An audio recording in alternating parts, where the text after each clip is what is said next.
Okay, so this is the 13th installment of the Infinitely Happier series, Caves, Craniums, and the Lie We Tell Ourselves. I thought that was a fun title. I don't usually read the title of the episodes, but today, Caves, Craniums, and the Lie We Tell Ourselves. And today, we're going to talk about stories, and about the capital S story as an art form, and about lies that we tell ourselves, and about caves. Sounds so disjointed, doesn't it? And we're going to talk about the cave that you ought to be most interested in the world, the cave that holds your brain, your skull, or your own cranium is the cave that we're discussing today. Now, you might think I'm crazy, but I've been tugging on this ball of yarn for a while now, trying to sort out this weird pile of metaphors and ideas that have kind of congealed and knotted together in my brain, and it's been a bit of a Gordian knot. I've been playing with this idea for this episode for a long time, and I think I finally have it.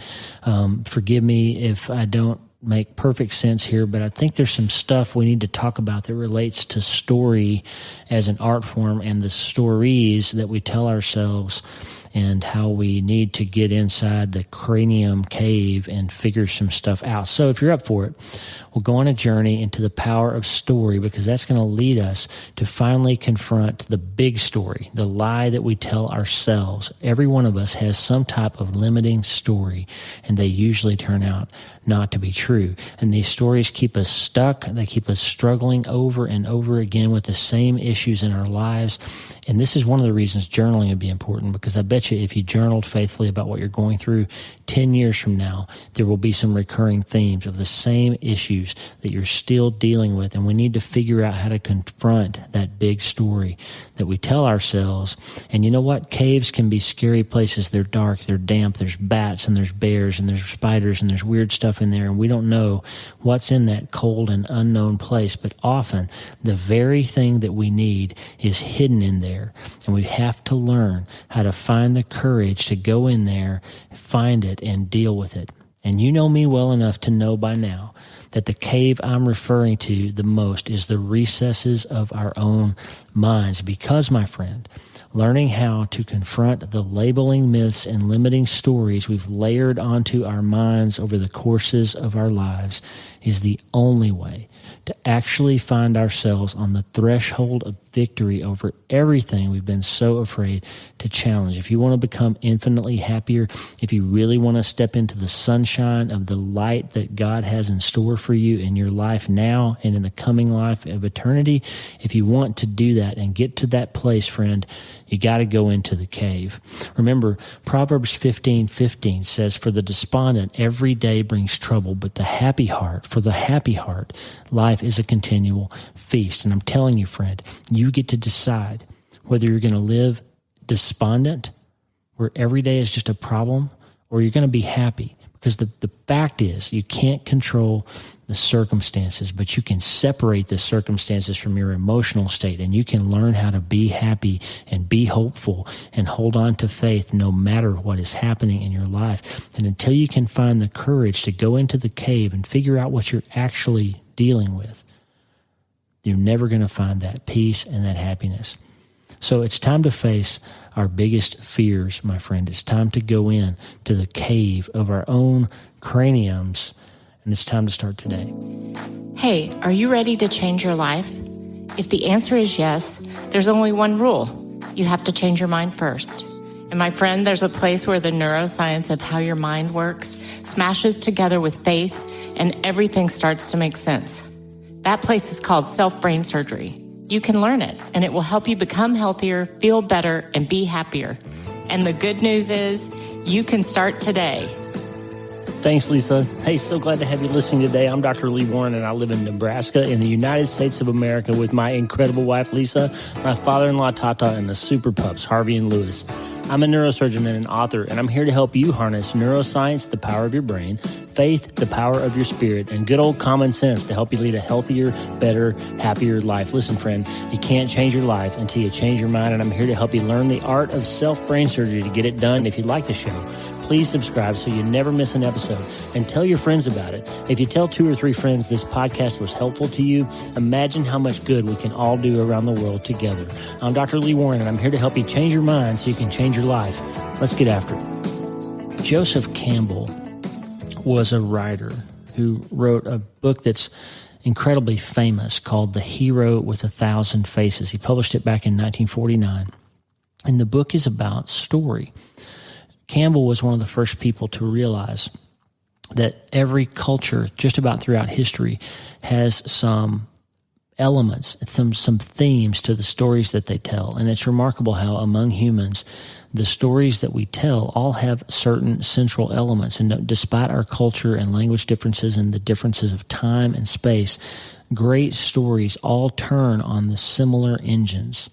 And here's the gist of every great story. Campbell was one of the first ones to noodle this out. But the gist is, frankly, Donald Miller has written about this and done a very good job summarizing what Joseph Campbell said. A hero has a problem in every great story. The hero then meets a guide who shows him the way and calls him to action. And then the hero goes off to some other place to fight the battle. And the long story of how that battle is fought and whether they win or lose, the result of the action to which the hero is called determines victory, which turns it into an epic comedy. Back in those days, successful stories that ended positively were called comedies, or a failure, a tragedy, or a defeat. Now, Campbell is famous for a quote that it's not clear if he actually said or not. The quote goes, that's usually attributed to Joseph Campbell: "The cave you fear to enter holds the treasure you seek. The cave you fear to enter holds the treasure you seek." This idea shows up in Star Wars. George Lucas, admittedly, was a big fan of Campbell's work, and he wrote the scene where Luke Skywalker is sent into the cave by Yoda to face his fears and find out that Darth Vader might be his dad. That scene is based on this idea of a hero having a problem and meeting a guide who calls him to action, and that idea came from Campbell. So George Lucas was a big fan of Joseph Campbell. It shows up in Indiana Jones, and it shows up in movies and books all over the world all the time. That concept of a hero having a problem and meeting a guide and being called to action and then seeing what happens after that.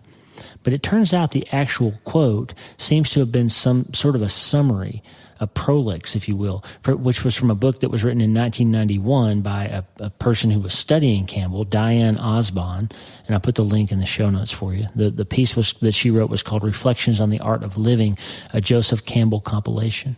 a Joseph Campbell companion. And so there was a bunch of material selected and edited by Diane Osborne, and I'll put that link in the notes. But here's what she was able to put together that he actually did say or write. And here it is. "It is by going down into the abyss that we recover the treasures of life. Where you stumble, there lies your treasure. The very cave you are afraid to enter turns out to be the source of what you're looking for. The thing in the cave that was so dreaded has become the center. You find the jewel and it draws you off. In loving the spiritual, you cannot despise the earthly." Hear that, friend. In loving the spiritual, you cannot despise the earthly. There's a big problem, I think, in Christianity, in some parts of Christianity, where we're really taught that we're not supposed to be happy. We're just supposed to get through life and kind of grit it out and get through it, and then we're going to get to be happy in eternity. That we're supposed to just kind of keep our heads down and wait it out until we get to heaven, and then somehow all these miserable people who have never learned how to be happy will be enraptured for all of eternity. I don't believe that's biblical. Some of that idea, though, comes from Hebrews 11:13-16, but it's distorted. Here's what the Bible actually says. It's talking about people of great faith and the examples that they have set for us with their lives, and they say this: "All these people died still believing what God had promised them. They did not receive what was promised, but they saw it all from a distance and welcomed it. They all agreed that they were foreigners and nomads here on earth. And obviously, people who say such things are looking forward to a country they can call their own. If they had longed for the country they came from, they could have gone back. But they were looking for a better place, a heavenly homeland. That is why God is not ashamed to be called their God, for he has prepared a city for them." And so we think that means that we're not supposed to expect joy here. But that's not what Jesus taught. I've been telling you over and over. Jesus said in John 10 that we are supposed to have an abundant life. He said, the thief comes to steal and kill and destroy, but I came that you might have life and have it abundantly. And Paul said, rejoice in the Lord always. Again, I say rejoice. We are supposed to be joyful people living abundant life. So how do we do that? It has to mean that Joseph Campbell was right. We love the spiritual, but we don't despise the earthly. We want this life, this beautiful place that God created just for us to have dominion over, was supposed to be enjoyable to us. And so our work, friend, has to be in trying to figure out how to be a good future citizen of heaven and to long for that place, because that's our real home, but while simultaneously trying to figure out how to be happy here in the place God designed for us, despite the hard things that we will encounter in this life. Because if we believe that our lives are supposed to help other people find the peace and security we have in Christ, then we're never going to be able to positively influence them if we are people who are negative and miserable, right? We have to have some positive aspects of our characters and our lives, or why would anybody want what we say that we have? So we've got a little work to do. And I want to think about some concepts here. And one of them is place, purpose, and people. I believe that we are called to inhabit a particular place at a particular time in our life for a particular purpose, and that the people around us are supposed to become our people, and we're supposed to help them and be helped by them in community. And that's why we're supposed to be part of a church family and have a group of people around us who are like-minded and who can help us deal with the hard things in life. I also believe we're supposed to have Sabbath. We're not supposed to work ourselves into an early grave. And if you know me, you're probably rolling your eyes right now, because I have a terrible problem with work-life balance.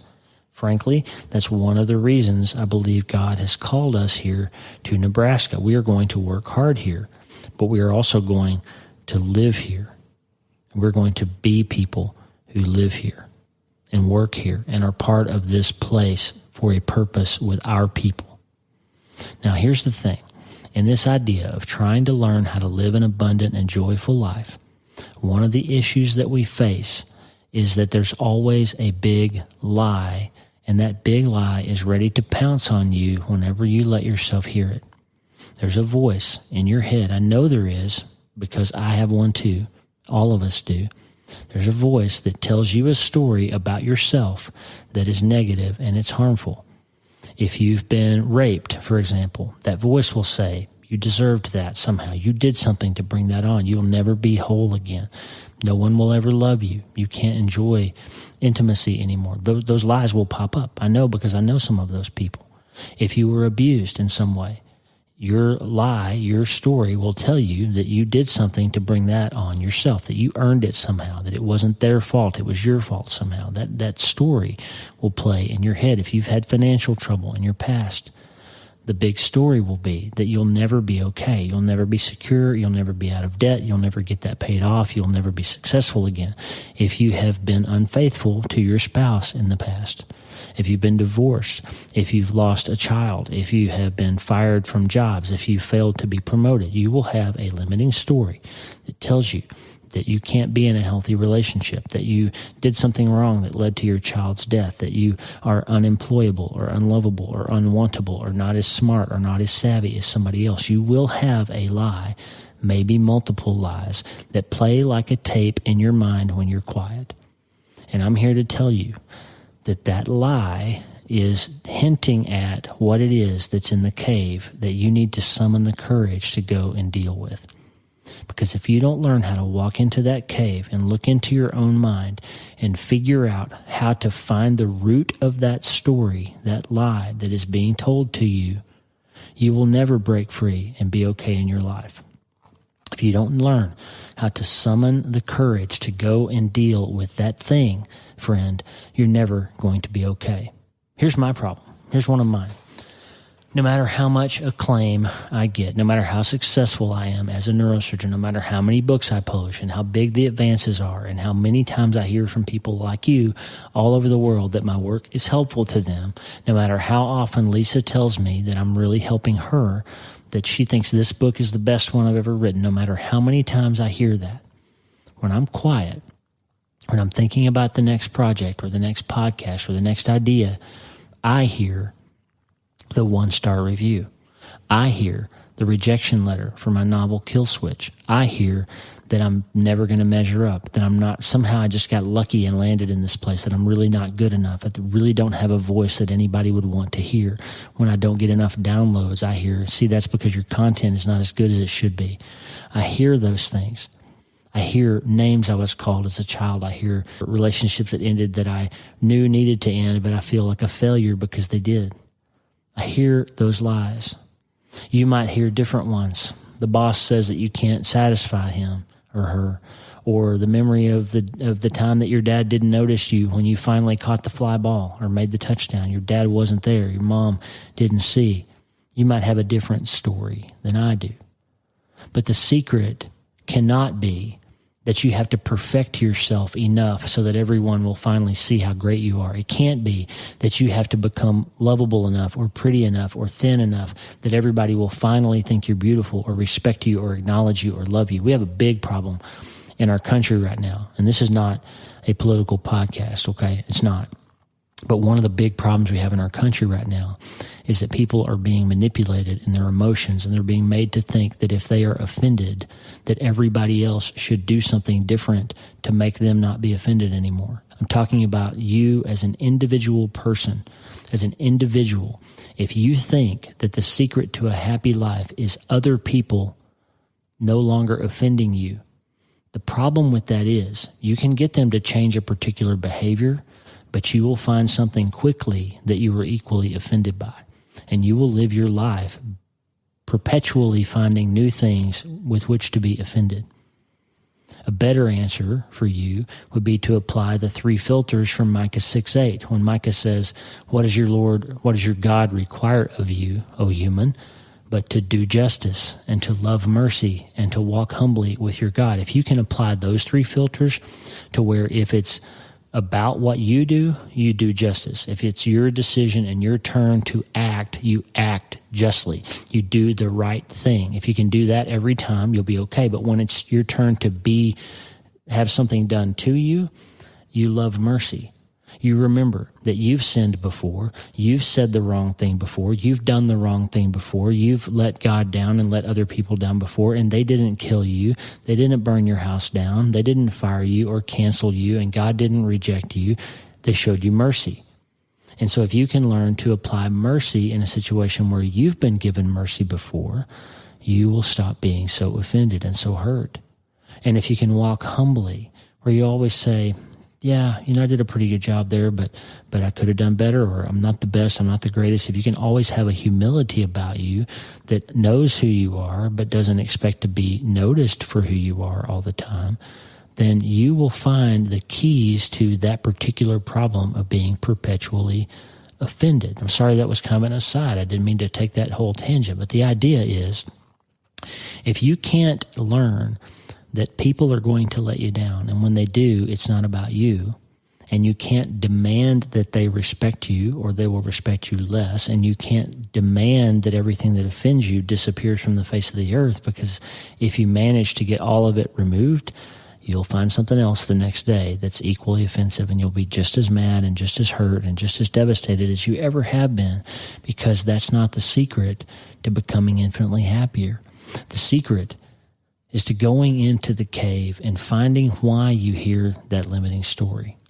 If your dad was abusive to you, you need to go find that story that's telling you somehow it's your fault, and you need to deal with that and let God heal that. It's not your fault. If somebody was abusive to you, friend, it wasn't your fault.